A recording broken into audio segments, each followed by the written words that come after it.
Veja no ICL Notícias, segunda edição. Vai derrubar o tarifaço? Lula dá encontro com Trump como certo e diz que não tem assunto proibido. Uma reunião livre em que a gente vai poder dizer o que quiser, como quiser, e vai ouvir o que quiser, o que não quiser também. Ameaça à soberania nacional. Líder do PT aciona STF contra Flávio Bolsonaro por pedir bombardeios dos Estados Unidos na Baía de Guanabara.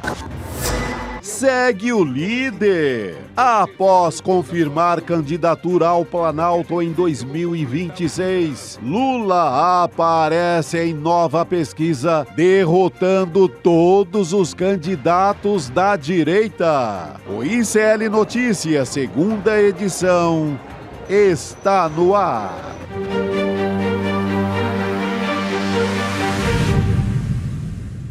Olá, boa tarde. Seja bem-vindo, seja bem-vinda. O ICL Notícias, segunda edição, está começando nesta sexta-feira, dia 24 de outubro de 2025. Estamos ao vivaço nessa sexta-feira nos canais do Instituto Conhecimento Liberta, Eduardo Moreira, no canal da Voz Trabalhadora no YouTube. Boa tarde também para você que nos ouve pela web rádio São João, em Quixadá, no Ceará, e também na Rádio Cultural, na região da cidade de Torres, no Rio Grande do Sul. Nossa mesa redonda está completa nessa sexta-feira. Juliano Medeiros ao meu lado e também Chico Sá, de Quixadá até Torres. Ceará, Rio Grande. Todo mundo representado aqui, o Brasil inteiro. Boa tarde, pessoal. Boa tarde. Chegamos, né? Ela chegou. Chegamos muito bem, com dignidade, aparentemente. Aparentemente. Vamos descobrir ao longo desse programa. Não julgue, espere até o final. Se com tanta dignidade assim, né, Chico? Mas com muita repercussão dessa presença internacional do presidente Lula, pro bem e pro mal. A gente vai falar a respeito disso. Mas o que, assim, tá chamando mais atenção desde o início da semana é o encontro com Donald Trump, que deve mesmo acontecer. Vai acontecer nesse final de semana, né, em Kuala Lumpur, na Malásia. A previsão é para o domingo. Nesse momento, o presidente Lula está tratando essa reunião como certa. Essa reunião vai acontecer, ele diz. Então, ele teve uma conversa com jornalistas em Jacarta, na Indonésia, e disse que não tem assunto proibido nessa reunião, que vai falar sobre tudo. Tudo pode ser pauta no encontro. Vale tudo. Isso inclui, vale tudo. Vale o que vier. Isso inclui, a gente imagina aqui os assuntos importantes, esse avanço dos Estados Unidos contra a América Latina, principalmente Isso vai ficar ali no pé da página. Colômbia, Isso não vamos nos iludir. Isso vai ficar lá no final da página. Taxação e pode entrar até Bolsonaro na conversa. Essas são várias coisas. E lá para o final também. Vai ser dinheiro, economia, o que interessa. Dinheiro. Bolsonarismo é lá se sobrar no tempo daquele PS, post-scriptum. E no finalzinho, existe o Bolsonaro ainda, está lá no Brasil.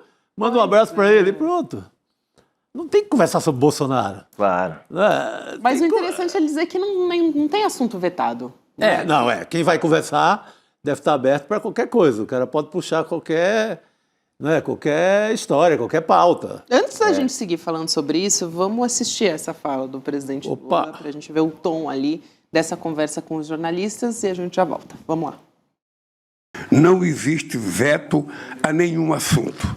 Não tem assunto proibido para um país do tamanho do Brasil conversar com um país do tamanho dos Estados Unidos. Essa reunião tem um assunto típico, que é a taxação que foi feita ao Brasil, que nós não concordamos com ela porque ela não é verídica. A tese pela qual se taxou o Brasil não tem sustentação em nenhuma verdade. Os Estados Unidos têm superávit de 410 bilhões de dólares em 15 anos com o Brasil. Então, não tem sustentação a tese. A tese de que não tem direitos humanos no Brasil porque está perseguindo o ex-presidente também não tem nenhuma veracidade. Quem comete crime no Brasil é julgado e, se for culpado, é punido. Se eu não acreditasse de que fosse possível fazer um acordo, eu não participaria da reunião. Se bem que o acordo certamente não será feito amanhã ou depois da manhã, quando eu me reunir com ele. O acordo será feito pelos negociadores que vão ter que sentar Alckmin, Mauro Vieira e Haddad, junto com o pessoal do governo americano, para negociar. Aí a fala do presidente Lula completa, claro, com foco no tarifaço. Aliás, Claro. é a primeira reunião que ele vai ter com o Trump desde o anúncio, né? Do É claro. tarifaço. Não, isso é um pouco óbvio, considerando primeiro que esse é o grande tema da agenda bilateral entre o Brasil e os Estados Unidos ao longo dos últimos meses, né? E eu vi uma comparação muito interessante que foi feita de que a reunião entre Trump e Lula opõe dois grandes negociadores. O Trump, negociador, porque é empresário que foi, arrancou do Estado americano muitas regalias e muitos benefícios ao longo da sua vida como empresário. Portanto, como magnata que ele usou muito do Estado e teve que negociar muitas vezes para ter vantagens como negociador e como empresário. E o presidente Lula, vindo do movimento operário, do movimento sindical, também teve que negociar muitas vezes para garantir avanços para os trabalhadores e para as trabalhadoras que eram representados pelo seu sindicato. Então, aí nós vamos ter na mesa dois grandes negociadores. Agora, tá certo, Gabi e Chico, que o grande tema dessa conversa vai ser o tarifaço. Primeiro porque não interessa para o presidente Lula colocar o Bolsonaro, né, no patamar de um tema a ser tratado por dois chefes de estados de dois dos maiores países do planeta Terra, né? Bolsonaro é um condenado a 27 anos de prisão, que em breve estará cumprindo pena. Nenhum interesse do governo brasileiro de tratar desse tema, e acho pouco provável que o próprio governo dos Estados Unidos, que já jogou Bolsonaro aos tubarões, queira recuperar esse tema. E o tema da Venezuela, embora altamente sensível, importante, estratégico, a gente vai tratar disso aqui no programa de hoje, também é um tema que talvez não interesse para o governo brasileiro puxar agora, né? Porque significaria trazer um tema no qual Brasil e Estados Unidos se opõem. O Brasil, obviamente, defende que a Venezuela resolva os seus impasses políticos de forma autônoma, respeitando a soberania popular, e os Estados Unidos estão preparando uma intervenção militar na Venezuela. Então, se esse tema aparecer na mesa, vai desandar a conversa sobre o tarifaço. Então, acho que não interessa ao governo brasileiro colocar esse tema, até porque não vai ser o Lula que vai convencer o Trump a não fazer a intervenção militar, caso ele assim decida fazer, né? Exatamente. O Lula não vai mudar esse pensamento do Trump em nada. Não, além da Venezuela, tem a Colômbia agora, que está no maior embate com o Petro, né? Então, tem esses dois assuntos. Está chegando perto do Brasil, que tem fronteira aí com os dois. Está chegando colado no Brasil. É um assunto muito sério, mas acho que não é para essa pauta de lá. Lá tem que ser comércio, carne, café. Bota a lista do supermercado, o pescado lá do Ceará que não tem ido para os Estados Unidos, o calçado aqui do interior de São Paulo que não tem ido para os Estados Unidos. O pessoal está sofrendo muito lá na região de Franca. Tem que colocar isso ali, o supermercado inteiro, a lista do supermercado, ó. Vamos aqui, Trump. É isso. O negócio é por aqui. Não faz sentido essa tarifa até agora. Você foi enganado pelo Bananinha, por esse povo aí. Já que o Chico citou o Gustavo Petro, só para atualizar também a nossa audiência, porque a gente teve uma atualização nas sanções. Antes tinha sido, vamos dizer assim, uma acusação sem prova nenhuma pública contra o Petro, dizendo que é narcotraficante e tal. Mais de uma vez ele fez isso. Agora foram sanções com essa justificativa também, sem apresentar nenhuma prova, mas sancionou o presidente da Colômbia também, a esposa dele, né, a primeira-dama, bloqueando os bens do Gustavo Petro e também de um dos filhos dele. Agora é medida para valer, né? Você está indo no mesmo caminho que ele tomou com o Alexandre de Moraes, com autoridades brasileiras. Ele deve fazer um estrago lá gigante. E é um presidente da República. E deixando claro que é óbvio que o Brasil vai ter que se posicionar sobre essa escalada militar. O Brasil é o principal país da região, 50% do território, 50% da população, 60% do território amazônico, um país que também sofre os impactos do tráfico internacional de drogas. Agora, é óbvio que o Brasil vai ter que usar outros canais para fazer isso. Vamos ter o Conselho de Segurança da ONU, vai ter declarações do Itamaraty, né? É óbvio que o presidente Lula é um defensor da paz no Oriente Médio, na Ucrânia e, obviamente, aqui na América Latina. Então, não quer dizer que eu estou defendendo aqui, nenhum de nós, que o presidente não trate da escalada militar que os Estados Unidos está impondo à América Latina para garantir vantagens comerciais. Só que vai ser inútil fazer isso nessa reunião. Então, resolve o tarifaço agora e, na sequência, prepara a diplomacia, porque, olha, vai dar trabalho, desde o Plano Colômbia, que foi promovido pelos Estados Unidos no início deste século, 2001, 2002, quando os Estados Unidos fizeram um grande aporte de recursos, supostamente para combater o narcotráfico na Colômbia, mas que, na verdade, tinha como propósito combater a insurgência, né, revolucionária. Desde então, não há uma escalada militar tão grave como essa que nós estamos vivendo. Então, é óbvio que o Brasil vai ter que se meter nisso em algum momento, sob pena de ser omisso a uma ameaça real e concreta ao continente, né? Você tem até execuções ilegais, né? Acho que está 11 agora o número de execuções ilegais.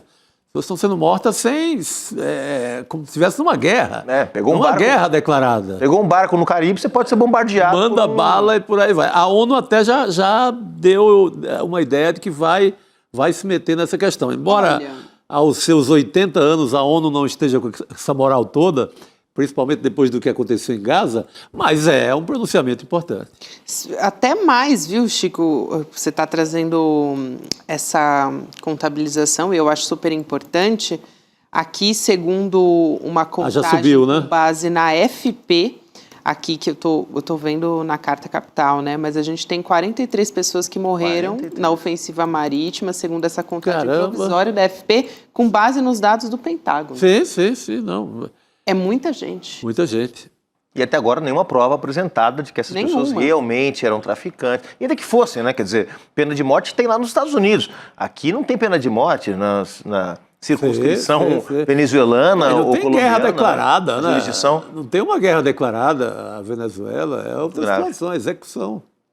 É isso, sem contar aquela operação da CIA que foi anunciada, né? Uma operação secreta que foi muito bem anunciada pelo Donald Trump para ser usada também como uma maneira de chantagem, né? De chantagear a Venezuela. E o próprio ministro da Venezuela confirmou essa informação recentemente também. Então, tudo isso avançando muito rápido. No final de semana, a gente continua acompanhando essa história também para trazer as atualizações. E acho muito grave, né, gente? É muito grave. A gente está acompanhando essa situação quase como se fosse uma cobertura, mais uma fase desse avanço do Donald Trump. Mas eu acho que talvez seja a fase mais grave até agora. É mais grave e tem as fronteiras do Brasil logo aí, né? É, exato. Daqui a pouco tá lá em Roraima, sabe? Opa!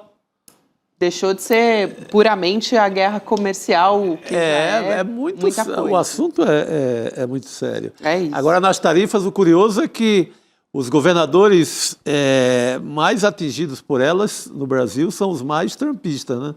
Os estados mais atingidos economicamente são Santa Catarina, do Jorginho Melo, bolsonarista, trumpista, Minas, do Zema, São Paulo, do Tarcísio e Paraná, do Ratinho Júnior. Olha só. Quem sofre mais com as tarifas do Trump, e todos são da turma do bonezinho vermelho do MAGA. Lembraremos isso ano que vem.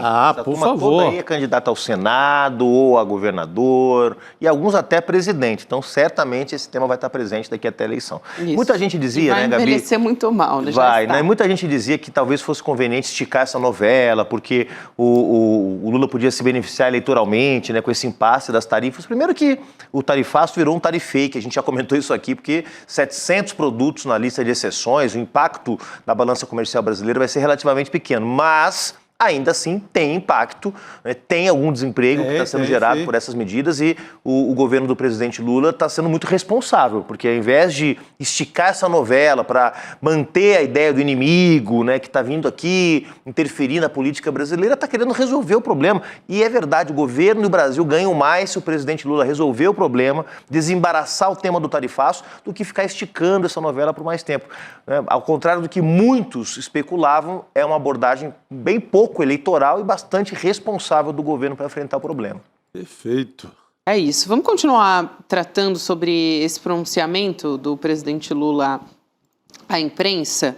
Eu estava dizendo que era para o bem e para o mal também, né? Sim. Porque hoje, ao falar de narcotráfico, de enfrentamento às drogas, o presidente Lula disse que traficantes são vítimas dos usuários e que seria mais fácil para o Brasil e para os Estados Unidos combater viciados. Vamos assistir essa fala e a gente volta a problematizar tudo aqui. Vamos lá. Toda vez que a gente fala de combater as drogas, possivelmente fosse mais fácil a gente combater os nossos viciados internamente. Os usuários. Os usuários são responsáveis pelos traficantes, que são, vítimas dos usuários também. Aqui, antes da gente comentar essa fala, eu só queria trazer a retratação do presidente Lula nas redes sociais, que foi bastante rápida, até logo depois da repercussão. Ele disse: "Eu fiz uma frase mal colocada nessa quinta e quero dizer que meu posicionamento é muito claro contra os traficantes e o crime organizado. Mais importante do que as palavras são as ações que meu governo vem realizando, como é o caso da maior operação da história contra o crime organizado, o encaminhamento ao Congresso da PEC da Segurança Pública e os recordes na apreensão de drogas no país. Continuaremos firmes no enfrentamento ao tráfico de drogas e ao crime organizado." Bom, dito isso, trazendo toda a contextualização da história, e aqui a gente vai comentar bem, não poderia justamente por isso ter colocado essa frase. Errou, pisou na bola, pode dar 10 sentidos a isso que a gente está certo, né? Não, tem que ter mais cuidado nesse tipo de assunto. Você até entende que ele quer atacar a ideia demanda, dos Estados Unidos como o maior país consumidor. Claro. Tipo, são seus usuários que estão gerando o problema do tráfico no meu país. Mas daí, pode falar até do mercado americano, que é o maior consumidor de droga, mas falou de forma equivocada. Ele se atrapalhou, né? Culpando, né, o usuário e tal. Imagina a mãe que tem um filho usuário que não tem jeito, viciado, doente, num certo sentido, né? Fica feio, né? Errou e também pisou na bola. É um momento que o governo está procurando deixar uma marca na segurança pública, né? Exatamente. Não, como ele mesmo, como o próprio Lula corrige depois, o governo tem o que mostrar nessa área. O governo está atuante, o governo tem proposta de combate. É um governo que sabe tratar dessa questão. Você pega, tem muita gente especialista dentro do governo que trata essa questão com a maior delicadeza do mundo.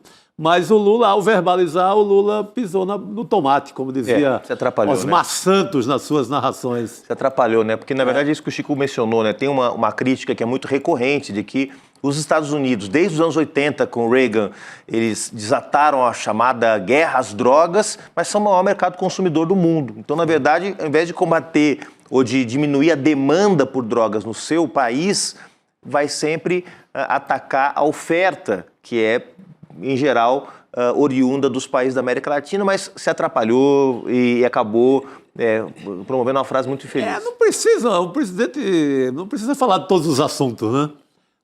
Na conversa com o Trump, se o Trump puxa, sim, aí vai ser conversa, mas não precisa estar falando de tudo que é assunto a qualquer hora, né? E eu acho que a grande arma que tem, o governo está indo bem, a economia está indo bem, a Lula lidera absoluto, tem chance de ganhar no primeiro turno. Então, esse controle da fala é algo muito importante na campanha eleitoral. Né?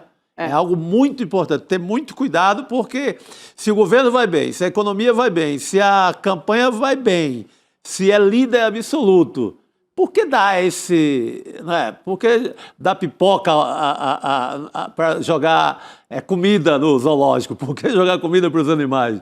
Fica quieto, Lula. É verdade, seja dita, a resposta foi rápida, está correta a resposta. Sim. É melhor, nesse caso, você admitir que a frase foi mal colocada, que se atrapalhou, que não era bem aquilo que você queria dizer, do que tentar consertar depois numa outra entrevista. Ou deixar muito tempo rolando para depois, respondeu rápido, lá na frente se retratar, né? Tem que ser já pede desculpa, foi mal e corrige, tem que ser assim. É isso aí. Até porque no começo do ano, ali no primeiro semestre, na verdade, a gente teve uma avaliação, a gente anda tendo muitas avaliações nesse sentido, né, de tentar entender quais são os principais problemas que são apontados ou percebidos pelo eleitor.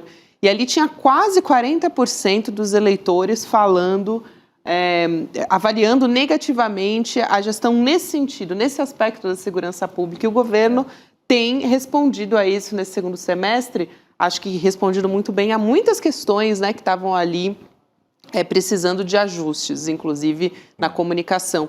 E nesse sentido, apresentou uma proposta ontem, o Ricardo Lewandowski, a gente falou sobre isso aqui, enfim, sobre as muitas necessidades. A gente tem um problema sério na questão da segurança pública, inclusive na Bahia, né?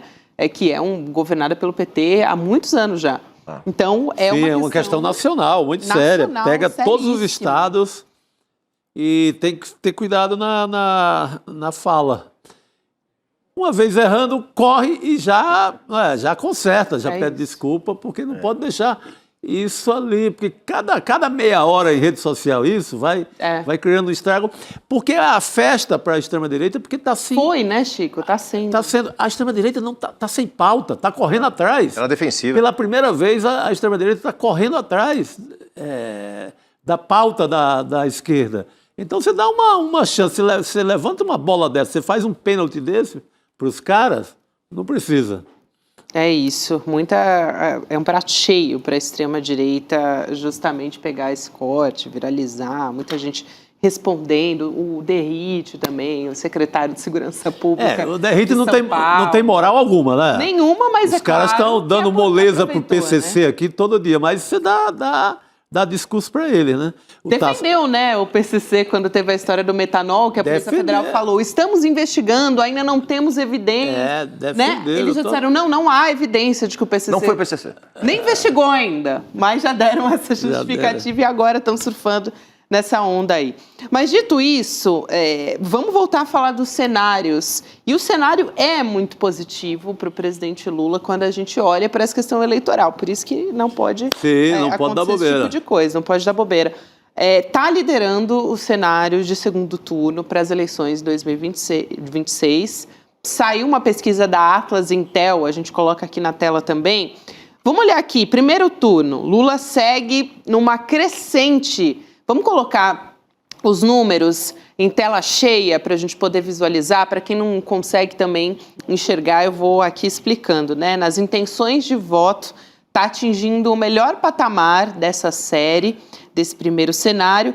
O Lula aparece, né? O crescimento desse gráfico, só para a gente ter uma ideia de como cresceu, agosto a gente tinha a intenção de 44%, 44,1%. Setembro, 48%, cresceu bem, 48,2%. Agora, em outubro, gente, 51,3%. Então, é um crescimento bem considerável. O gráfico é a boca do jacaré depois do almoço, né? O jacaré ali, com os dentes para o sol, só esperando o pelicano fazer o serviço, ali, tirar as sobras de comida.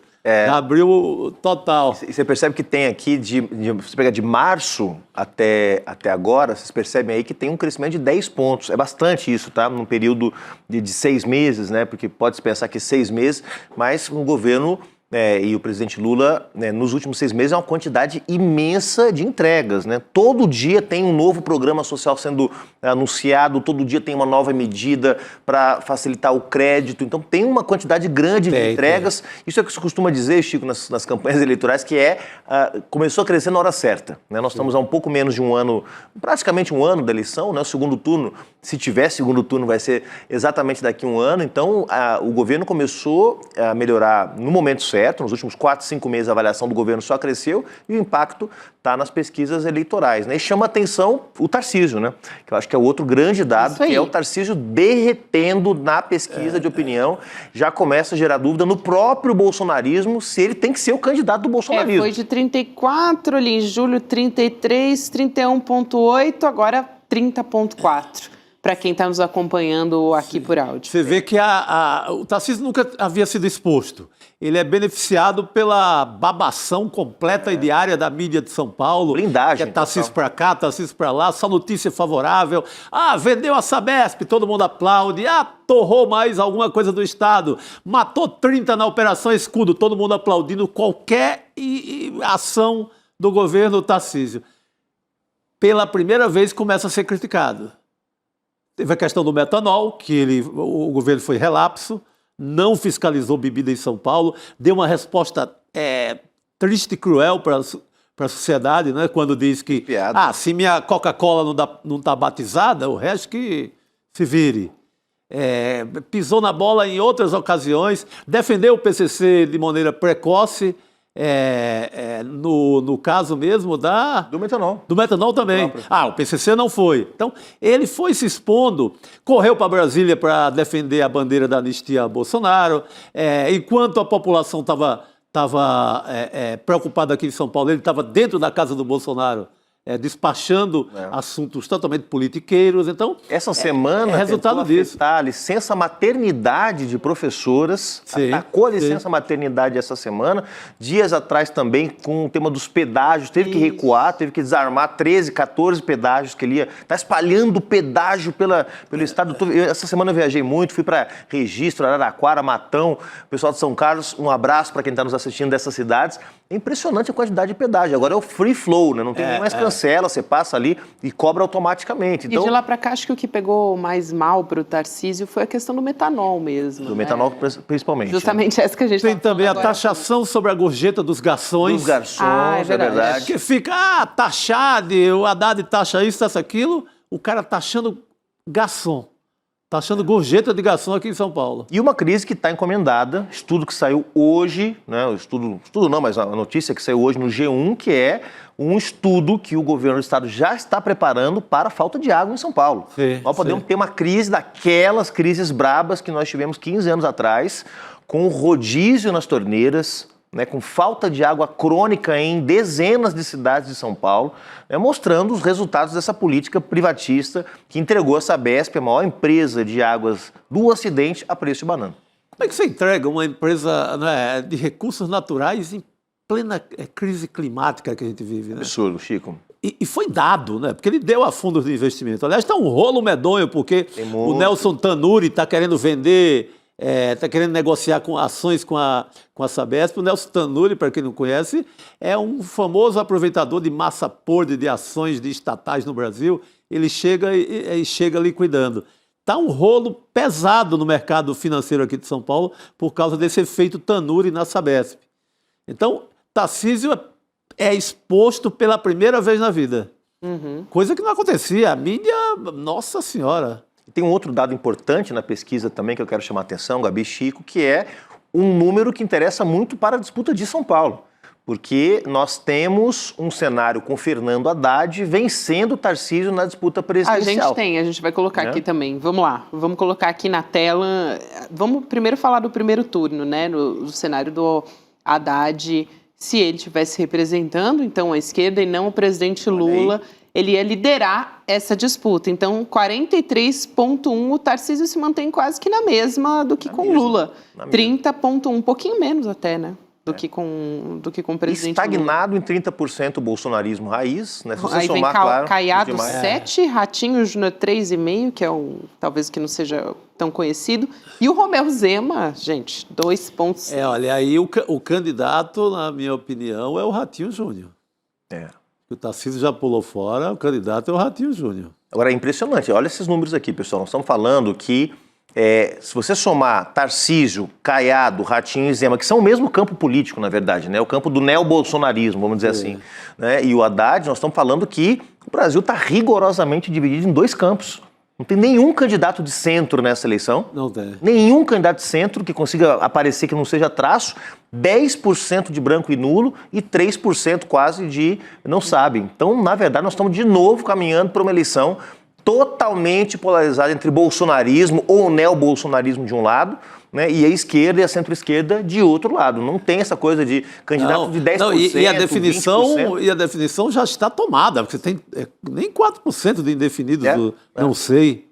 Nós tivemos eleições, você vai lembrar muito bem, Chico, Heloísa Helena em 2006 com quase 10%, Marina Silva em 2010 com quase 20%, depois repetiu a mesma votação em 2014, ou seja, você sempre teve uma quantidade grande de 10%. O Ciro com 10, 12%, né? 10, 12%. Somando Ciro, Alckmin... A Simone Tebet na última eleição foi a Simone Tebet esse papel. Aparentemente esse ano não tem espaço para o centro. O centro foi liquidado na política brasileira, a velha direita liquidada. Vai ser uma eleição de novo, democracia ou autoritarismo, direitos ou privatização, esquerda e direita. Extrema-direita, né? Nesse caso, extrema-direita. Nesse caso, extrema-direita. Juliano, a gente vai liberar. Já. Professor, Passou rápido, hein? Semana que vem eu vou ficar mais aqui, viu? Vou vir mais dias, porque essa combinado. semana eu viajei muito, peço desculpas à nossa audiência, mas muito carinho pelo ICL em todo o estado de São Paulo. Pô, que legal. Fiz que algumas bacana. viagens, muitos beijos pro Chico Sá, muitos beijos Ô, pra Gabriela Varela, o carinho da turma no interior de São Paulo aí, impressionante, Ah, viu? que maravilha. Que Nosso bacana. abraço de Pô, volta, né? Beijo por pra todo favor. mundo Demais, que né? mandou E vamos pra- chamar pra ele, gente Rodrigo também. Viana, por favor. Rodrigo Viana tá chegando aqui para continuar Sai- nessa avaliação. Sai com a professor, gente. entra professor. Que isso, eu não sou. Aliás, hoje é dia oficial do Azul.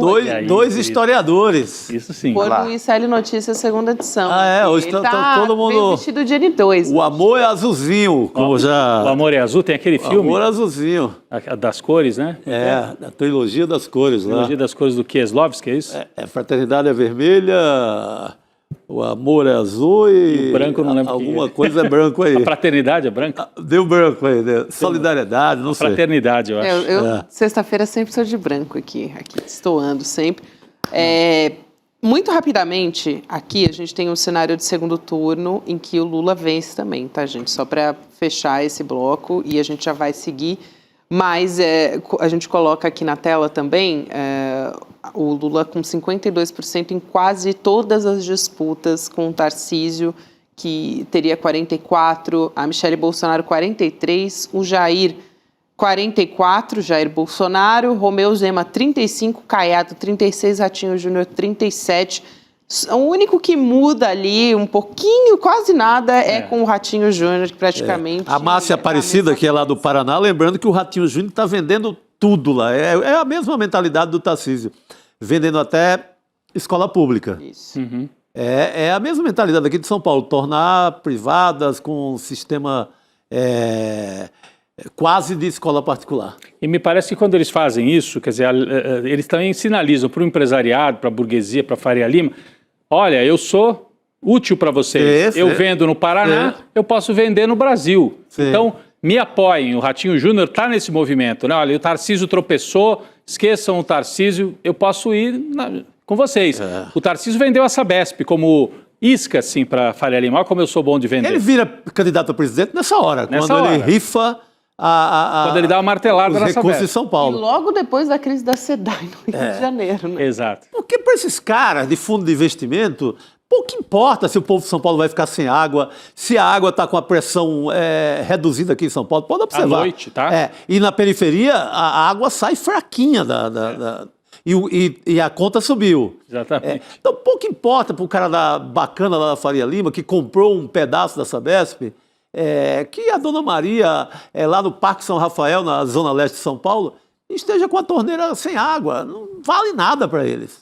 Então esses números aí, eu vi que vocês estavam comentando, né, o Juliano também, todos os números da pesquisa, Gabi, vocês comentaram o Haddad também, né, falaram rapidamente, foi na hora que eu estava colocando o equipamento, eu não vi, mas me chamou a atenção, né, que tanto o Haddad como o Alckmin estão entre os mais populares no Brasil, então teve uma mudança aí, Tarcísio em queda e Haddad se recupera. O Haddad hoje é um candidato competitivo, ele surpreende mesmo porque ele é o ministro da Fazenda. Da Fazenda, que lida com temas difíceis. Decisões, exatamente, Rodrigo, muito difíceis. Mas a hora que ele consegue aprovar a isenção para quem ganha até 5 mil, ele é um candidato, se o Lula está com 52 num segundo turno, o Haddad pode chegar muito perto disso. Então, acabou aquela história, eu acho, né? Claro que está longe ainda, no ICL urgente eu falei disso, calma, gente, calma, porque tem muito tempo, o Lula pode cometer erros, ele não é infalível, né? Mas nesse cenário de hoje, acabou aquela história, só tem o Lula, se o Lula sair não tem outro. O Haddad pode cumprir esse papel sem a mesma vibração e história do Lula, mas força mas se você também. pensar isso no cenário do próximo ano, com esse efeito do imposto na conta de cada um, favorece o Haddad. e isso ligado à cara do Haddad, de certa maneira, favorece muito. Favorece, é isso. É isso aí. Vamos continuar. Daqui a pouquinho o professor Castro Rocha chegando para conversar com a gente. Aliás, ele já está aqui, está nos aguardando. Enquanto isso, eu quero lembrar você que está nos assistindo, a gente estava falando aqui de privatização, né? Sim. Acho que é um momento muito propício para a gente falar da aula do professor Gessé sobre capitalismo, né? Sobre como o sistema iludiu os trabalhadores, transformando os cidadãos em consumidores. Tem a nossa aula gratuita que vai acontecer semana que vem, dia 30, vai cair na quinta-feira, 8 horas da noite. Então você pode se inscrever para participar na aula do professor Gessé, junto com o Edu Moreira, em icln2.com.br. Garante sua vaga lá para a gente continuar essa nossa discussão no âmbito acadêmico, né? Porque aqui a gente traz as análises nas nossas mesas de jornalismo, traz professor para debater e o professor vai trazer a experiência acadêmica. É, outra pegada. Exatamente. O convite semana que vem, quinta-feira. Boa. Falando em pegada acadêmica, quem sempre traz reflexões num clima muito leve de literatura, cultura, é ele, professor Castro Rocha, com a gente toda sexta-feira. Professor, boa noite, bem-vindo. Boa noite. Boa noite, Gabi. Boa noite, Rodrigo. Boa noite, Chico. Uma alegria estar aqui com vocês. Uma alegria, professor, te receber também. Ontem a gente vai falar desse tema mais uma vez. Ontem aqui falamos muito sobre aquela declaração que é até difícil de classificar, estapafúrdia, horrorosa, inacreditável, do Flávio Bolsonaro.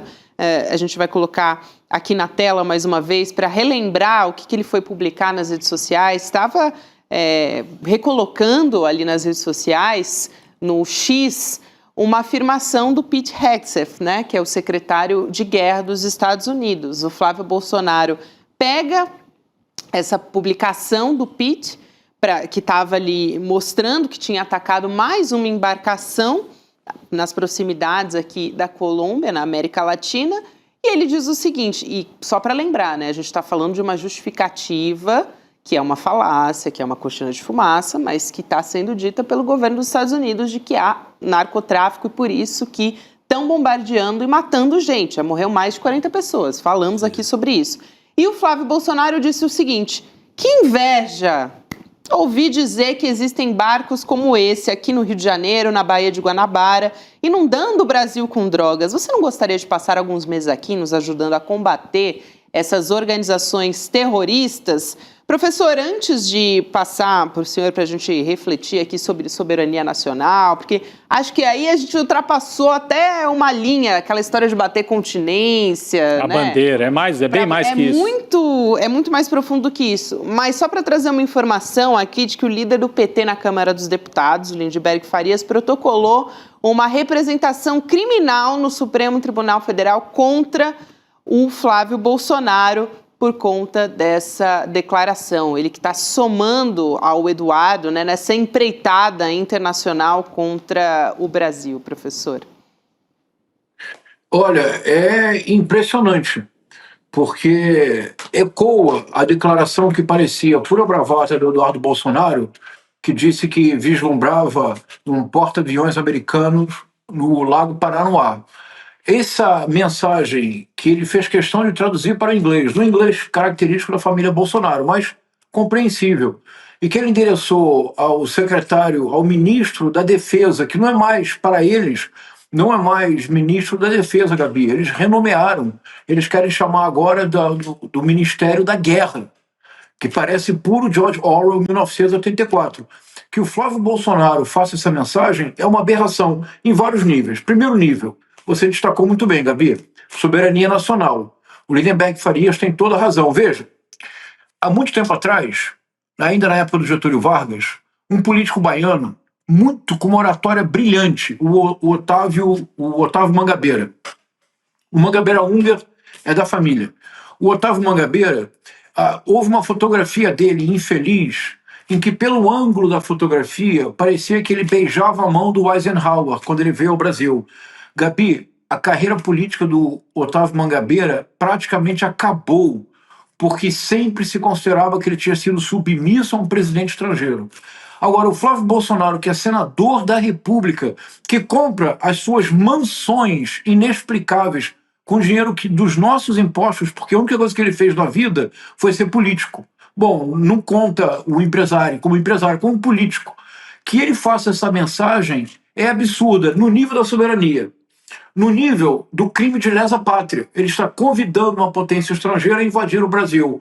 No nível político mais elementar, Gabi, o governador do estado do Rio de Janeiro é o Cláudio Castro, que é bolsonarista, que é aliado do Jair Messias Bolsonaro. Se ele convida os Estados Unidos para uma intervenção militar no Rio de Janeiro, ele está dizendo com todas as palavras que o governador Cláudio Castro deveria sofrer um impeachment, porque ele é totalmente incapaz de gerir a segurança no Estado. Em todos os níveis, a declaração é absurda e inaceitável. Agora, eu acho, modestamente aqui, que faz parte, porque ontem a gente estava comentando isso, ele está treslocado, eles estão no desespero. Estão, né? Eles estão no desespero que o pai vai preso. Mas essa declaração não é tanto, a meu ver, fruto do desespero, mas sim de um alinhamento com essa política que é do Trump, que a gente vem noticiando todos os dias, de normalizar a ideia da intervenção na América do Sul. Cada dia que você faz uma declaração dessa, o Gustavo Petro é traficante, o Maduro é traficante, tem tráfico, é tudo ataque a traficante, matei 8 no Mar do Caribe, eram traficantes. Você vai normalizando essa ideia. Vem o Flávio Bolsonaro e fala, podia atacar até na Guanabara. É assim, quase como se fosse natural e normal. Então, o que parece uma afirmação translocada, e né, aos nossos olhos, é também parte de um método de normalização da ideia de intervenção militar dos Estados Unidos, usando a desculpa, claro, do narcotráfico, mas intervenção como eles já fizeram outras vezes. Sim, para banalizar essa ideia. Para banalizar. Os caras estão com porta-aviões, o Pentágono admitiu que mandou um porta-aviões agora à tarde. Hoje, né? Não é mais é o maior porta-aviões deles. Uhum. Tá indo ali para a região do Caribe. Então, Chico, ontem você falou, né, sobre aquela ideia que pode ser considerada de melar as eleições mesmo. Sim, o bolsonarismo trabalha com essa ideia ali no submundo deles, com a ideia de melar a eleição de 2026 se não tiver a presença do Bolsonaro. Considerando que é uma eleição ilegal porque não tem o pai como candidato. Então, uma intervenção militar, uma convulsão na América do Sul, interessa a família Bolsonaro, né? Então eles estão jogando nisso. A gente não sabe até onde que o Trump vai, né, professor? Gostaria de ouvi-lo sobre isso, né? Mas assim, casando a fala do Flávio com essa perspectiva mais ampla do governo Trump aqui. Isso é bem importante que você destacou, Rodrigo, porque a extrema-direita, eu trouxe, depois a Gabi vai ler, eu trouxe um poema, Chico, bem divertido, um poema-canção para tratar disso, mas respondendo ao Rodrigo diretamente, Rodrigo, essa sua observação é muito importante. A extrema-direita não viceja e não chega ao poder se ela não disseminar caos cognitivo. Agora, o que é caos cognitivo? É quando você já não consegue mais discernir o sim do não, o sol da lua, a manhã do dia, o certo e o equivocado. Quando todas as fronteiras estão diluídas, você já não é mais capaz de estabelecer nenhuma análise com o mínimo de clareza, a extrema-direita triunfa. Por quê? Porque, ao fazê-lo, a extrema-direita naturaliza o absurdo. O que nós temos visto desde a ida do Eduardo Bolsonaro para os Estados Unidos é uma sucessão de absurdos que há 20 anos atrás seriam sequer inconcebíveis. Nem Glória Pérez, Chico Sá, a Glória Pérez que tem essa imaginação de realismo mágico na telenovela brasileira, nem a Glória Pérez imaginaria um enredo no qual um deputado sai do Brasil, fica 8 meses no exterior recebendo salário para conspirar contra o país, diz abertamente que tudo fez para que houvesse uma tarifa contra produtos brasileiros de 50%, trabalha para que juízes da Suprema Corte sejam assediados, sofram lawfare do mais poderoso governo do mundo, que trabalhe com o neto de um ex-ditador, com o neto de um ditador que já esteve preso em Miami por fraude e lavagem de dinheiro. Você sabe que o Paulo Figueiredo Filho ficou preso alguns dias em Miami no conjunto de uma operação de lavagem de dinheiros no negócio que ele teria feito com quem, Rodrigo Viana? Com Trump. Com Donald Trump.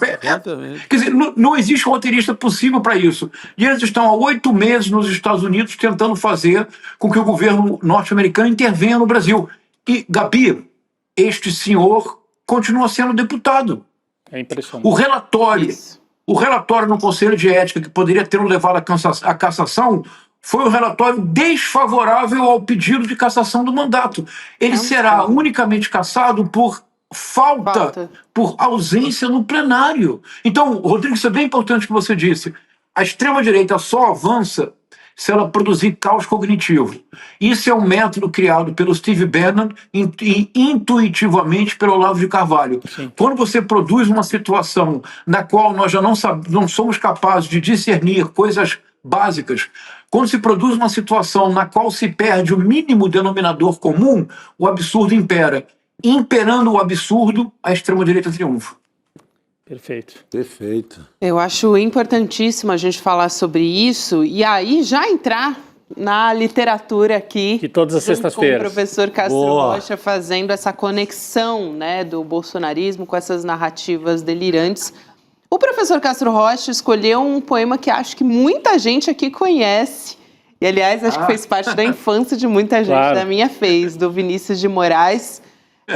Que é A Casa, do Vinícius de Moraes. E hoje eu vou pedir licença para pedir para vocês me acompanharem também. Vai ler ou vai cantar, Gabi? Vai no coro. Vai ter que ser, não tem como ler sem cantar, né? Vamos Eu lá. acho que é Daquele impossível. disco Arca de Noé. Arca de Noé. Clássico. Todo mundo teve em casa, ou para si ou para os seus filhos. né? É, exatamente. Eu ouvi muito quando era Já criança. tenho lá o vinilzão. É isso Então aí. vamos lá, a gente vai colocar aqui na tela também, professor, e na sequência a gente passa a palavra para você. Era uma casa muito engraçada, não tinha teto, não tinha nada. Ninguém queria, ninguém podia entrar nela, não, porque na casa não tinha chão. Ninguém podia dormir na rede, porque na casa não tinha parede. Ninguém podia fazer pipi, porque pinico não tinha ali. Mas era feita com muito esmero na Rua dos Bobos, número 0. Mas era feita com muito esmero Na Rua dos Bobos, número 0. É isso aí. Esperamos não ter Muito bom, assassinado pessoal. o poema com a nossa cantoria aqui, né? Também espero, Não, de também jeito espero. nenhum. Trio Esperança. Olha que maravilha. Olha, pessoal, vou colocar isso no meu CV Lattes. Eu fiz vocês cantarem no programa. Muito bom. Ah, sexta-feira, né, professor? Professor, eu falei, eu não vou passar por isso sozinha. Vai todo mundo cantar comigo. Sexta-feira é isso aí. Muito bom, Gabi. Pessoal, minha proposta para nossa reflexão nesta sexta-feira. Este poema-canção do Vinícius de Moraes foi uma antecipação genial do poetinha da extrema-direita bolsonarista. Porque a extrema-direita bolsonarista, Gabi, é isto. Sempre há as míticas 72 horas. Quantas vezes o Eduardo Bolsonaro e o Paulo Figueiredo Filho já não anunciaram que haveria que nas próximas 70 horas tudo se resolverá? O Flávio Bolsonaro sugeriu que poderia haver uma segunda bomba atômica norte-americana no Brasil, chegando a citar Hiroshima e Nagasaki. A primeira bomba atômica, a Lei Magnitsky. E a extrema-direita, ela é uma sucessão de narrativas que são absolutamente sem pé nem cabeça. O que aconteceu, na verdade, é que, por isso que eu fiz questão de trazer esse poema, que é divertido, que é bem-humorado, porque, Gabi, a extrema-direita triunfa no mundo e triunfou no Brasil porque, veja, se nós pensarmos o que aconteceu conosco entre 2019 e 2022, vocês concordariam que entre 2019 e 2022 o nosso imaginário literário, amoroso, político foi colonizado pela extrema-direita? Sim, foi dominado. Era impossível fazer. Seria impossível, Gabi, em 2020, que nós, numa sexta-feira, lêssemos um poema do Vinícius de Moraes, nos alegrássemos e cantássemos juntos. Porque o que a extrema-direita deseja semear é caos cognitivo, é cisânia. É somente no caos cognitivo que a extrema-direita triunfa. Se nós compreendermos que uma parte considerável do que a extrema-direita faz é isto, Gabi. Era uma casa muito engraçado, não tinha teto, não tinha nada. E, aliás, o Paulo Figueiredo Filho gravou um vídeo ontem, não sei se vocês viram, em que ele dizia, desesperado, que os bilionários brasileiros não tinham a coragem dos bilionários americanos e que nem escondido mandavam dinheiro para ele. Ele terminava o vídeo, Gabi, dizendo assim, as contas não fecham. Neste mês as contas não fecharam. Ou seja, Chico, neste mês a casa do Paulo Figueiredo Filho é muito engraçado, porque não tem teto, porque não tem nada. Muito bom. Não, ele está no desespero por dinheiro, né? Mas total. Porque a ideia deles é monetizar tudo, né? Até o desespero é monetizado. Tudo é por dinheiro. Até o desespero monetizado é uma boa frase. É quando o professor faz aquele trocadilho com o like e o lucro. Não é? Eles vivem dessas duas histórias. O Nicolas talvez seja o mais hábil deles nessas operações, e o Paulo Figueiredo está aí desesperado pedindo. Só, professor, quando eu fui ao Uruguai, eu visitei a Casa Pueblo, né, que fica ali no litoral do Uruguai. Isso. Que foi construída pelo arquiteto Vilaró, e demorou 30 anos, ele passou a vida construindo a casa. Isso. Dizem que o Vinícius de Moraes era muito amigo do Vilaró e se inspirou para fazer esse poema na casa do Vilaró, porque ele foi durante a construção e era uma obra aparentemente caótica desse grande artista uruguaio, né? E eu lembrei disso enquanto você lia, não sei que tipo de associação que eu fiz aqui, fui parar lá no Uruguai, talvez desejando que a gente tenha tempos mais tranquilos, né, em que possa visitar a casa do Vilaró, em que possa ver... Teremos mais arte, mais possibilidade de respirar, né? Boa lembrança, Rodrigo. Essa casa, de fato, inspirou o Vinícius. Há uma outra casa mítica, que é uma coisa maravilhosa, que é a casa do Pablo Neruda, numa praia no Chile. Que é uma casa poética. Porque Isla é uma Negra. Casa... Isso é linda, também. não é, Rodrigo? É lindo, eu tive lá em Isla Negra. É lindo, não é? É lindo, lindo, lindo. Que é uma casa pura poesia. Em que é uma casa pura poesia e é uma casa de encontro de poetas. Por exemplo, há ali uma seção da casa que é uma homenagem ao Jorge Amado, que era um grande amigo do Pablo Neruda. É isso, Rodrigo. A minha intuição profunda é esta. No dia em que nós conseguirmos voltar a uma situação de um mínimo de normalidade, o que não quer dizer uma situação ideal. O Brasil é um país muito desigual, temos muito o que fazer. Mas se nós conseguirmos baixar a bola, voltar a temperaturas normais, de temperatura e pressão, Chico, Gabi, a extrema-direita definha. Porque a extrema-direita é uma sucessão de blefes. Não é casual que o Javier Milei se tenha envolvido num escândalo de criptomoeda.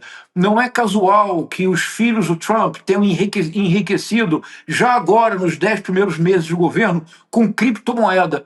A extrema-direita inteira é um esquema de pirâmide. Cabe a nós trazer o jogo para o campo, serenar os ânimos, porque em ânimos serenos, com o mínimo de bom senso, a extrema-direita definha.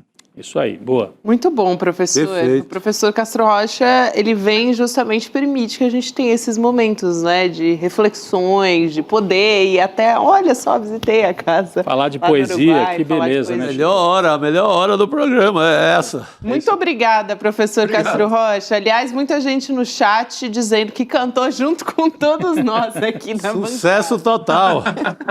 Um abraço, professor. Até semana que vem. Obrigado, pessoal. Até mais, querido.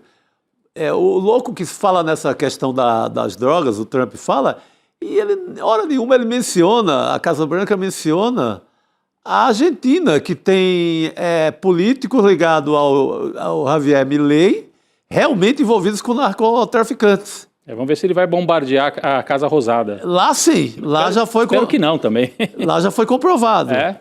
Mas não fala nada. Isso, exatamente. Bem lembrado, Chico. Boa.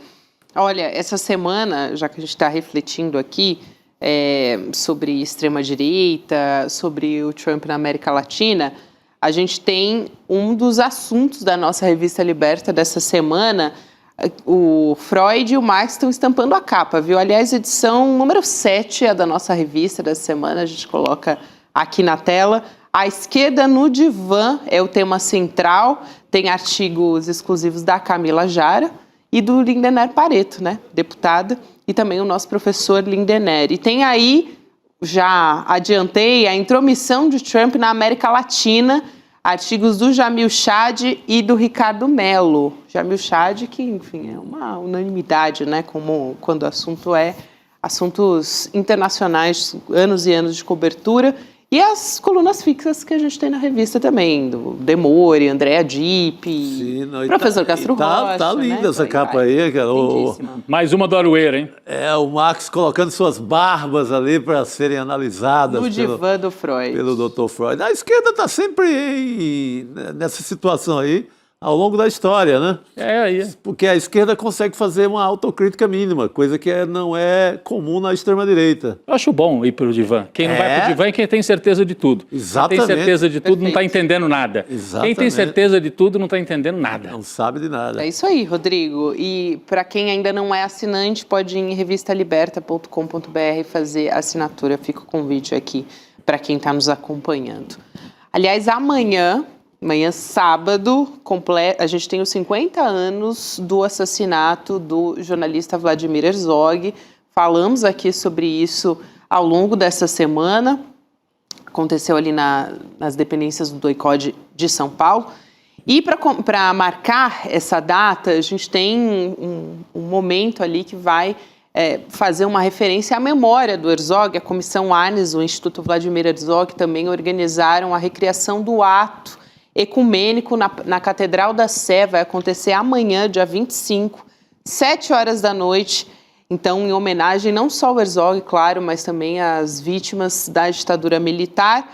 A gente também preparou um documentário original do ICL. A estreia foi ontem, a gente trouxe a transmissão aqui do nosso documentário. Dá para conferir ainda, icl.com.br/Herzog, para acompanhar. O filme continua disponível no YouTube também, por algum tempo limitado, e tem o podcast Herzog, a Foto e a Farsa, para falar sobre o teatro que foi orquestrado naquela imagem, né, como um símbolo da mentira da ditadura. A gente vai receber aqui o presidente do conselho, né, na verdade o presidente do Instituto Vladimir Herzog, que é o Ivo Herzog. Ivo, é um prazer conversar contigo mais uma vez, seja bem-vindo ao ICL. Um prazer é todo meu, muita admiração pelo trabalho de vocês, e estava curtindo essa casa engraçada. Que bom, o Ivo estava ali nos bastidores nos imaginando o Ivo olhando a gente, falando, esses caras estão doidos, né? É nesse programa que eu vou. É nesse programa mesmo que eu vou, mas Ivo. Não, assim, é um prazer, apesar de, né, sempre doloroso para nós, imagino para você, né? 50 anos, mas amanhã a gente vai lembrar lá na Praça da Sé, recriando, né, esse cenário onde houve o grande ato lá em 75, não é isso? Acho que seria legal, né, Gabi, ele falar sobre isso, sim, né? Sim. Esse retorno a essa memória 50 anos depois, porque foi lá que começa a cair a ditadura, né? No momento em que se faz aquele ato na Praça da Sé, não é isso? Exatamente. Ali foi o 7º dia, né, da morte do meu pai. Foi uma ideia que nasceu no Sindicato de Jornalistas, liderado pelo Audálio Dantas, e imediatamente apoiado por Dom Paulo Evaristo Arnes, o Rabino Henry Sobel e James White. Naquele dia 31 de outubro de 75, a cidade as principais vias de acesso ao centro da cidade foram fechadas pelo Serviço Público de Segurança do Coronel Erasmo Dias, para que as pessoas não fossem à praça. Dom Paulo foi ameaçado para não realizar o culto, assim como Henry Sobel, mas eles tiveram a coragem e a determinação, e mais de 8.000 pessoas compareceram em silêncio àquele ato, voltaram às suas casas em silêncio, derrubando a tentativa que havia do governo naquela época, que qualquer tipo de manifestação barulhenta seria reprimido à bala, para mostrar uma situação de desordem social e justificar um endurecimento do regime. Esse silêncio, essa manifestação pacífica, eu acho que foi um golpe fatal na ditadura, e ali ela começa, como você mesmo colocou super bem, a desmoronar. Ainda ia levar mais 10 anos, mas ali é o começo desse processo. Ivo, eu queria aproveitar também para fazer uma pergunta muito ligada aos nossos tempos, né, em que a gente tem aliados ali da extrema-direita pedindo por anistia ao Bolsonaro depois da trama golpista. E eu ouvi recentemente o senhor falando sobre essa demora do STF em fazer uma revisão da lei da anistia, né, de 79, e que isso é um passaporte para que a gente tenha esse livre acesso para as tentativas de golpe ainda nos dias de hoje, como a gente teve nessa questão do Bolsonaro, né? E o tema não foi levado ao plenário do STF. Somado a isso, a gente tem essas tentativas de anistia ao Jair Bolsonaro até hoje. Eu queria te ouvir sobre isso, né? Se essa revisão da lei poderia ser um caminho para coibir, na verdade, esse espírito golpista que até hoje nos ronda, né? E que continua também que quer deixar Bolsonaro impune e os demais réus também que já foram condenados. Essa pergunta é muito boa e talvez a gente possa fazer um programa inteiro sobre o que é uma anistia, né? A anistia é um perdão. A gente perdoa aquele que entende que errou, né?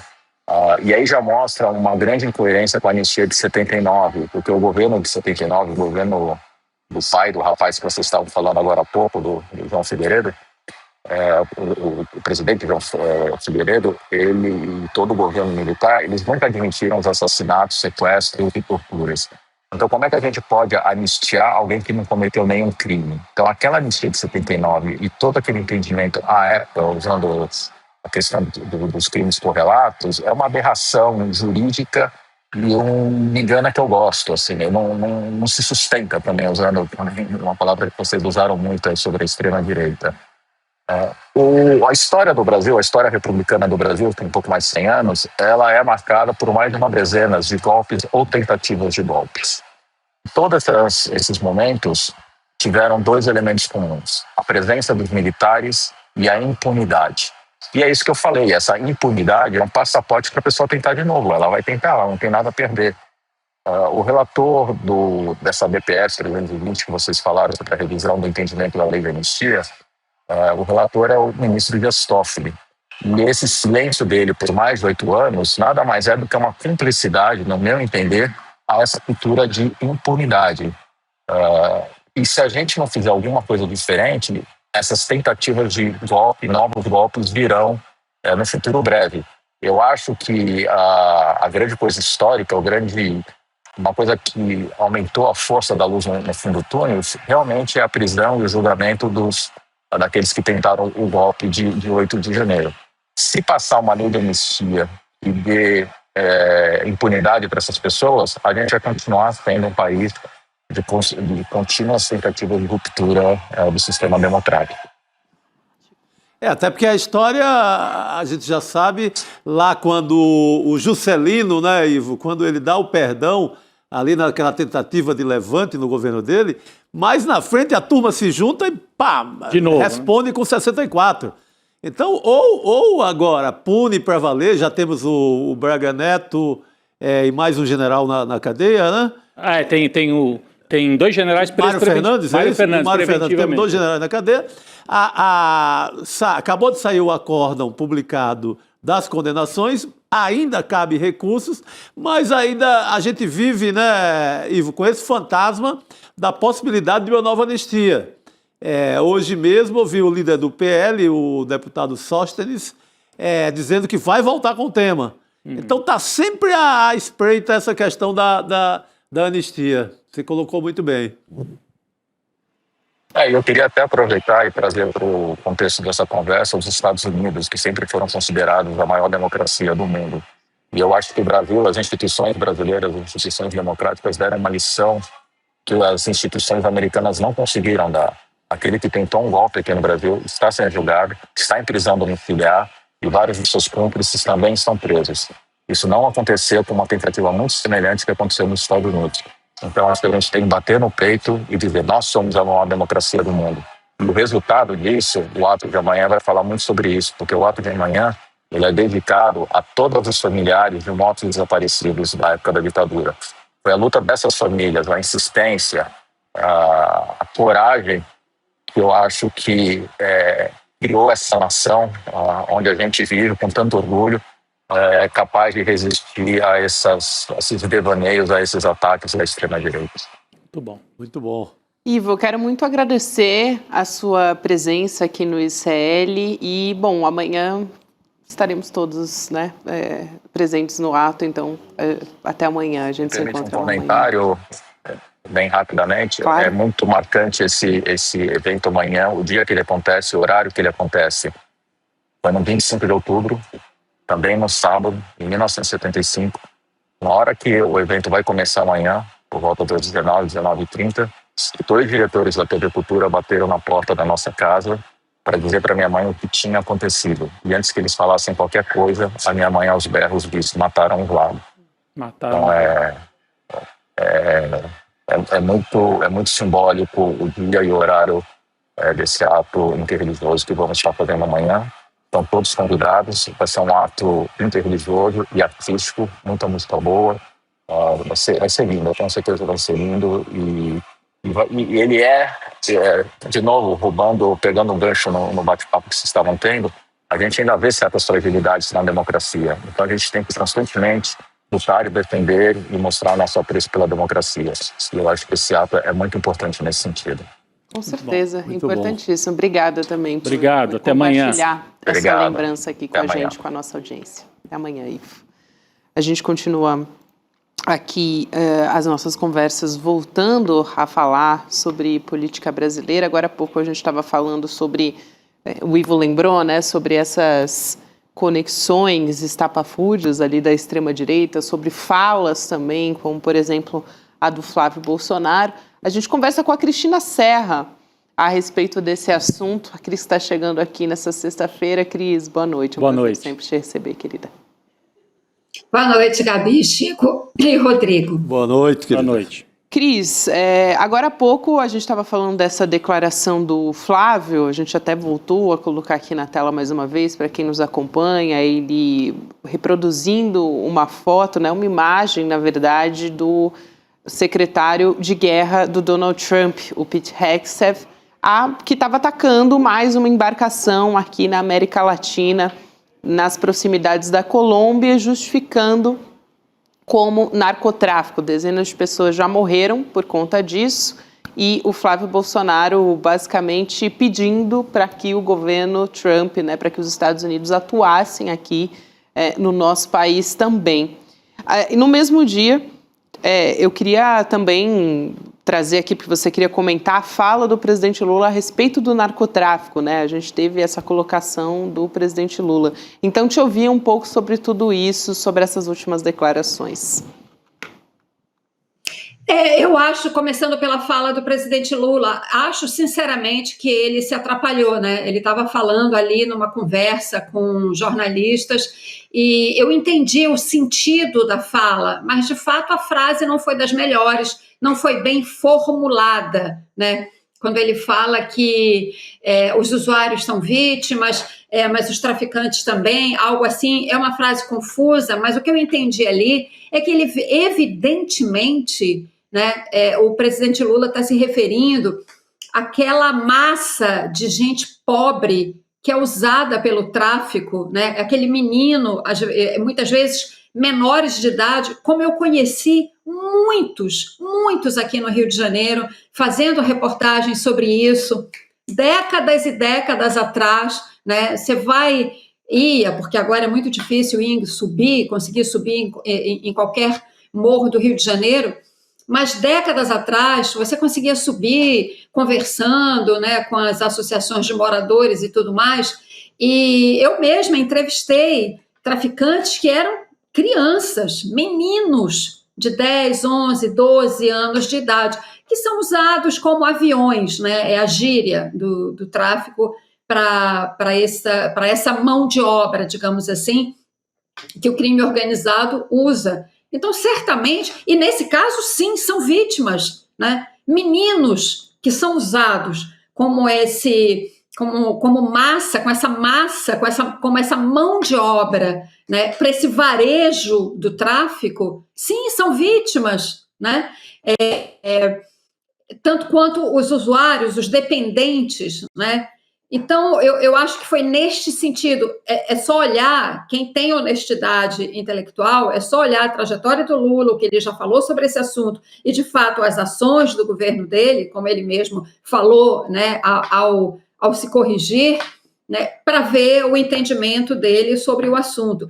Para mim, não resta a menor dúvida que ele estava falando neste sentido, ele não estava falando dos chefões do tráfico, enfim, do crime organizado, né? Claramente, quando ele fala que também tem vítimas no tráfico, claramente ele está se referindo a esse exército de jovens, né, que são capturados pelo tráfico e usados dessa forma e que acabam com suas vidas muito cedo. Muitos desses meninos, meu Deus, a crônica do Rio de Janeiro sobre esse assunto está cheia de histórias, né, desses jovens, desses adolescentes, pré-adolescentes, como eu disse, até mesmo crianças. Eu entrevistei uma vez um menino que era avião do tráfico, que tinha 11 ou 12 anos de idade, fiz uma reportagem, foi publicada até tenho guardada. E esses meninos morrem antes de se tornarem maiores de idade, sabe? Então, certamente era disso que o presidente estava falando. Agora, claro, frase mal formulada, e no contexto que a gente vive hoje em dia, tudo é distorcido, manipulado, é claro que isso vai ser usado contra ele, e isso talvez precise de uma resposta, talvez uma resposta melhor formulada do que simplesmente a declaração que ele deu se corrigindo. Enfim, é uma coisa difícil de encerrar. É difícil de decidir, porque quanto mais você mexe no assunto, mais acontece. Enfim, difícil para quem trabalha com a comunicação do presidente.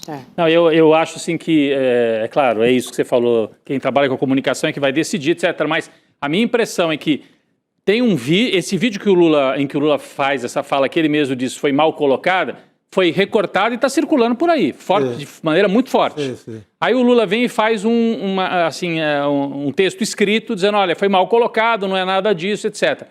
Não vai se sobrepor.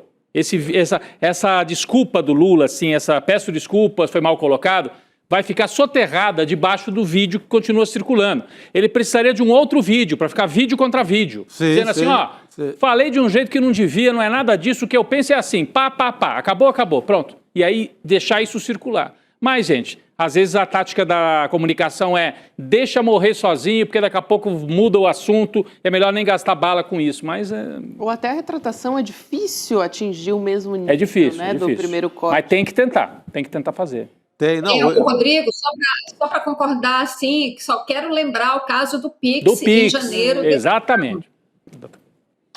Exatamente, concordo totalmente. Era um vídeo, né? No mesmo tom ali, respondendo a história. Claro que muda de assunto. Domingo tem Lula com Trump, vai dar uma virada. Já vira. Mas o estrago, hoje em dia, o estrago de meia hora em rede social, para quem tá surfando uma boa onda, economia caminhando, governo bem, liderança absoluta, mais uma pesquisa, possibilidade não é, de ganhar no primeiro turno, é um estrago que é bom ser consertado. Né? É bom tentar consertar, exatamente. É isso, muita gente comentando. Vai ser usado, né? Guardem, porque isso vai ser fartamente usado na campanha contra o Lula. Vai. Muita gente comentando aqui a respeito disso, alguns corroborando, outros não. E tem algum pessoal comentando a respeito dessa história do STF que libera o nepotismo. A gente vai falar sobre isso com a Cris também, uma decisão do Supremo Tribunal Federal que formou maioria para considerar válida a nomeação de parentes de autoridades nos comandos das secretarias estaduais, municipais ou de ministérios também. Essa nomeação ela se torna válida desde que o escolhido ele preenche os requisitos, ou seja, se ele tiver qualificação técnica, idoneidade moral, né? Todos dizem que tem. Previsto em lei. Todos dizem que tem, né? No fim das contas, né, esse entendimento ele foi apresentado ali pelo relator, o ministro Luiz Fux, foi seguido pelo Cristiano Zanin, Alexandre de Moraes, Dias Toffoli, Nunes Marques, André Mendonça. Gente, só salvou o Flávio Dino. Ele só foi o único a divergir. Só ele divergiu? É isso, só até ele. agora. Deu uma aula, né? Mas só ele. Confesso que eu não vi esse trecho, confesso. E vai ser retomado na quarta que vem o julgamento, mas a gente já tem maioria. O relator é o Fux. O Fux tá... É o relatório dele que venceu. Cris. Eu acho que a melhor frase, de fato, sobre esse assunto foi uma frase do Flávio Dino, ao votar. Ele disse que os assuntos, estou reproduzindo aqui de memória, mas, enfim, os assuntos, a coisa pública não pode ser decidida no almoço de domingo ou na ceia de Natal. É isso, essa permissão para o nepotismo, é isso, é você botar... É uma coisa que é tradição, né, no Brasil, é você botar o filhotismo, né? Você bota seus filhos, aí daqui a pouco bota seu filho casa, você bota a nora também como assessora, enfim, né? E assim você cria essas dinastias políticas no Brasil, né? Que se reproduzem porque elas ficam incrustadas, né, no aparelho de Estado. Então, todo mundo tem um cargo, todo mundo ocupa posições de poder e por isso que é tão difícil punir autoridades no Brasil, porque sempre vai ter alguém próximo a ela ocupando alguma posição de poder que ou impede uma investigação, faz algum tipo de favorecimento, enfim. E, assim, essa decisão do Supremo, assim, isso é simplesmente ridículo, chega a ser, a argumentação chega a ser ridícula, né? Não fosse grave o suficiente. Porque eles dizem assim, só para simplificar, eles usam umas nuances assim tão... Eles tentam dar uma complexidade tão grande para o assunto, né, que às vezes quem está acompanhando de fora fica difícil entender. Mas tem um exemplo assim muito fácil. Eles dizem assim, você não pode contratar um parente para cargo de confiança, por exemplo, um assessor, mas um cargo de natureza política, por exemplo, um secretário, no caso de um governo estadual, o governador pode nomear um parente para ser secretário estadual, porque é um cargo de natureza política. Gente, isso não faz o menor sentido. Todos os cargos, todas as nomeações que uma autoridade faça, um governador, um prefeito, um presidente, né, que você nomeie um parente, isso é antirrepublicano, seja em que nível for, se é secretário, se é assessor, se é consultor, o que for, né? Mas aí eles ficam estabelecendo essas nuances, e são justamente essas nuances, né, que abrem as brechas. Então, cada vez que acontece um caso desse, aí sempre vai ficar em dúvida, alguém vai questionar, e a porteira, né, é aquela história, né? O boi sonso é que derruba a cerca, né? Aquele boi sonso ali vai passando, quando você vê, ele derrubou a cerca, quando você vê, tem uma penca de parente pendurado na administração pública, em todos os níveis, municipal, estadual, federal. Não pode ser assim. Isso é antirrepublicano, sabe? É uma vergonha que a Suprema Corte Brasileira admita isso. Mas, pelo jeito, já tem, né, maioria, dificilmente já foi. O relatório vai ser derrotado, dificilmente. Já foi, você pega o próprio Fux, relator, com um caso muito emblemático no Brasil, que é a filha dele, né? A desembargadora, a Mariana Fux, que aos 35 anos, em 2016, assume um cargo no Tribunal de Justiça do Rio de Janeiro, sob uma polêmica pesada, porque questionava-se, inclusive, a formação jurídica dela e tal, mas ele fez um lobby tamanho que não teve outro jeito. Emplacou a filha lá togada no Tribunal do Rio de Janeiro. Então, muito jovem. Aí é que ele não deveria mexer com esse assunto, né? Pelo amor de Deus, já tem essa vergonha na história recente dele, nomear parente. Mas é justamente para liberar, né? Agora liberou geral, né? Agora fala... Será que ele é boi sonso? Parece um boi sonso togado, né? O Luiz Fux é um boi sonso. E a gente tem um colega nosso que está no voo com ele. Acabou de mandar a fotografia para nós aqui. Tá com o boi sonso no Fux. No voo. É o boi sonso. Perfeito isso. Esse caso dele ficou muito famoso, né? Adorei a frase da Cris. Boi sonso que derruba a cerca. Adorei. Muito bom. Sem contar que o nepotismo nunca acabou, né, no aparelho de Estado brasileiro, em todos os níveis. Quando você vai para os municípios e para os governos estaduais, é uma loucura o que tem de caso, assim, de pencas de parentes pendurados em administrações, né? Nunca acabou. E além desse nepotismo mais escancarado, né, tem o nepotismo cruzado, né?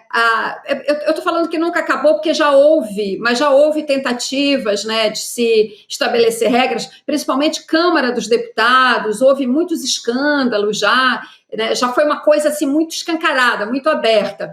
Aí sempre avança, tem uma denúncia aqui, outro ali, aí bota no regimento uma normazinha ali para fazer de conta que está acabando com isso, mas eles sempre dão um jeito. E o nepotismo cruzado é uma maneira clássica de driblar qualquer norma, qualquer tentativa de controle, que é assim: um deputado contrata a filha do outro deputado, este outro deputado contrata o filho daquele deputado, entendeu? Isso, no Congresso, se você pegar a lista de todos os assessores, Claro, eu não estou falando de quem é concursado, estou falando das nomeações, né? Sim. Que cada deputado tem, um número X de nomeações que ele pode fazer no gabinete. Se você pegar essa lista inteira e for ver os sobrenomes, nossa, você vai encontrar esse nepotismo cruzado aí a 3x4. É uma velha prática. Olha, já formou maioria, mas só a título de curiosidade a gente pode acompanhar os votos dos demais ministros que estão faltando na semana que vem. Carmen Lúcia, Edson Fachin e Gilmar Mendes. A Carmen Lúcia já deu um indicativo, mas a gente ainda não De que vai sabe com qual é o Flávio Dino? voto. Ela disse que cumprir o princípio constitucional da impessoalidade é um desafio. Você analisa que vai com Flávio Dino. Mas vamos ver, né? Vamos como ver. é que vai ser na semana que vem essa votação. Não, o Flávio Dino é um voto muito forte, sem deixar dúvida. Nunca nomeei ninguém, já fui governador, já fui tudo nessa vida, não nomeio e não sou a favor de quem nomeia. Isso é uma pouca vergonha e ponto final. Isso aí. Acho que o Gilmar vai com Dino também. Gilmar não, perdão. Acho que o Edson Fachin vai com o Dino. Minha única pode ser. dúvida é o Gilmar. Minha dúvida é o Gilmar. Fachin vai com o Flávio Dino, você diz, né, Cris? Sim. É a sua Acho aposta. que sim. Acho que sim. Não tem. Acho que sim. Muito bem, então. Cris, muito obrigada por hoje, querida. Sempre bom ter você aqui com a gente às sexta-feiras. A gente se vê em breve. Obrigado, Cris. Bom fim de semana, gente. Você também, querida. Aliás, hoje é sexta-feira, a gente disse que é dia de cultura aqui, que a gente sempre conversa com Cineminha. o Rocha, literatura, cineminha também. Cara, hora do cinema.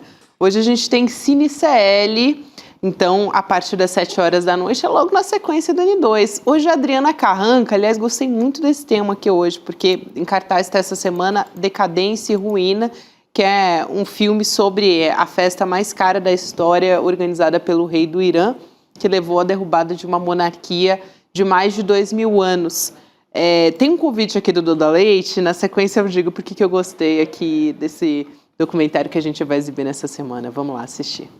Minha dica de hoje é o filme Decadência e Ruína, a festa mais cara da história, um retrato sobre os abusos da elite no Irã. Em 1971, o Shah Mohammad Reza Pahlavi, o autoproclamado Rei dos Reis, celebrou 2.500 anos da monarquia persa, organizando a maior festa da história. Mas toda festa deixa suas ressacas. Esta deixou um país cambaleante, incapaz de se recuperar. O evento fortaleceu a oposição liderada pelo Ayatollah Khomeini. Mais do que qualquer outro acontecimento, o que era para ser uma celebração acabou quebrando para sempre a relação entre o Rei dos Reis e o povo do Irã. Após a exibição, eu vou conversar sobre o filme com a premiada jornalista e escritora Adriana Carranca. Boa sessão. O Shah, né? O Rei dos Reis, por isso aqui. Mas o título no Irã era Shah, né? Tanto que era o Shah Reza Pahlavi, que foi esse último que acabou derrubado pela Revolução Islâmica, né? Que, assim, que depois traz o governo religioso que a gente tem no Irã até hoje. Mas eu tenho curiosidade, deve ser um belíssimo documentário, Gabi. Muito bom. Eu estava dizendo aqui que eu gostei muito porque a Adriana Carranca, né? Ela é jornalista, foi muito tempo nossa companheira aqui também no ICL Notícias, né? De trabalho. Ela é especialista na história do Irã. Ela tem um livro a respeito disso e ela veio uma vez no Em Detalhes para falar sobre o livro e sobre a história do Irã, enfim, era um momento que estava justamente na pauta. E aí ela veio trazer aqui, porque o Irã ele tem, enfim, muitos preconceitos ali que rondam, né, um desconhecimento. Total. E ela conhece muito de perto, tem um livro a respeito disso, então interessantíssima a participação. Um documentário e depois o papo, a entrevista do Duda com a Adriana Carranca sobre o Irã. É isso, 7 horas da noite. Daqui a pouquinho a gente ainda tem notícia por aqui, tem notícia. Rodrigo. É uma notícia um tanto quanto bomba ou meia bomba? Meia bomba? Sextou, hein, Chico? Sextou. É meia bomba. Vai puxar uma pena e vai vir a galinha inteira, é isso? É isso, Rodrigo, é isso. A gente tem... Sabe a galinha pintadinha? Gente, não é brincadeira, não. Hoje nós vamos ter que cantar de novo? Não, mas vamos ter que cantar a galinha pintadinha. O que eu ouvi dessa galinha pintadinha eu com a minha também. filha, meu Deus do céu. A gente tá vendo a manchete aqui. Pega aqui na minha mão, quando ela faz babá. Eu esqueci o resto. Ainda bem. Essa eu vou deixar pra vocês. A pobre da galinha pintadinha, ou como diz a internet, a pobre da galinha pintadinha, sobrou pra ela, né? Alvo da Júlia Zanato, deputada federal do PL. Ela publicou um vídeo nas redes sociais, junto com o marido, acusando a galinha pintadinha de defender transição de gênero, criticar o capitalismo e exaltar a União Soviética. Gente, a União Soviética acabou faz séculos. Agora eu tô gostando mais da galinha pintadinha. Falou que é uma propaganda anticapitalista. Será que o Gessé vai usar como exemplo? Pô, se eu soubesse... semana que vem? Pô, já soubesse, tinha colocado mais ainda pro meu filho ouvir. Mas, rapaz, mas ela acusou baseado no que isso? Olha... Ela disse que o perfil do desenho se transformou... o perfil nas redes, né? Isso. Se transformou numa fábrica... Fábrica de militantes do PSOL, Rodrigo. Meu Deus do céu. Tá fazendo tudo de caso pensado. Aqui aspas dela, hein? Não é nada... Não sou eu que tô falando. A guerra cultural foi longe, né? Foi longe. Pegou a galinha pintadinha ali como marxista, leninista, vermelha, comuna. Acho que a Júlia Zanato anda consumindo produtos que não se recomenda na tradicional família brasileira. E ela diz que vai ficar encucado na cabeça da criança, porque a criança canta ali a música e tal. Até a nossa equipe do ICL entrou em contato com a assessoria de imprensa da Galinha Pintadinha, mas eles não quiseram se pronunciar. A Galinha Pintadinha, procurada, a Galinha Pintadinha não quis cocoricar. Não quis cocoricar. Nunca pensei que diríamos isso. Isso aqui é uma crônica já pronta. É o famoso do jornalismo que nunca pensamos em dizer. É o famoso procurada. Exatamente. Eu acho que depois dessa só nos resta... Mas olha, essa matéria é uma das mais lidas nos perfis do ICL. Mas ela é muito reveladora, né? A Laura Couto, que fez a matéria no nosso portal, é muito reveladora da loucura mesmo, da falta de cognição que o professor acabou de falar. Do Castro Rocha. Não é? Da extrema-direita brasileira. Enquanto você tem deputados acusando a galinha pintadinha, não dá pra gente voltar pro Vinícius de Moraes. Ou dá, né? Vamos voltar pro Vinícius de Moraes. Era uma casa. Pro João Cabral de Melo Neto, que ele leu na semana passada, enfim, porque não dá pra ficar com essa gente, esse pessoal aqui Mas depois dessa da galinha pintadinha, só nos resta liberar. Só liberando a Jurubeba, né? Essa sim é uma bebida popular e comunista, viu, deputada? Essa é do comunismo... que ela vai querer proibir. Do comunismo do sertão da Bahia. Vai querer proibir já a Jurubeba, a Júlia Zanato. Jurubeba, essa é uma fruta democrática e comunista. Vamos pro fim de semana depois dessa. Por favor, a gente merece. Diana, Chico Sá, boa semana, bom final de semana para vocês. Vou lá para Juazeiro da Bahia. Falei em Jurubeba, lá vai tomar Jurubeba lá. Eu vou para festa lá chamada Juá Literária, que é legal. uma grande festa literária. Então, para quem está na região, que está indo para o festival... Amanhã à tarde estamos lá. Na divisa com Pernambuco, Petrolina, Pernambuco. Exatamente, com a Cida Pedrosa. A Cida Pedrosa, ela vai estar lá? Vai estar lá. A Cida que é do outro lado, do Pernambuco. Né? Exatamente. Bom demais. Então vamos nessa. Vamos embora. Sexta-feira, boa noite para todo mundo que nos acompanhou até aqui. Juízo, mas nem tanto. Galinha pintadinha.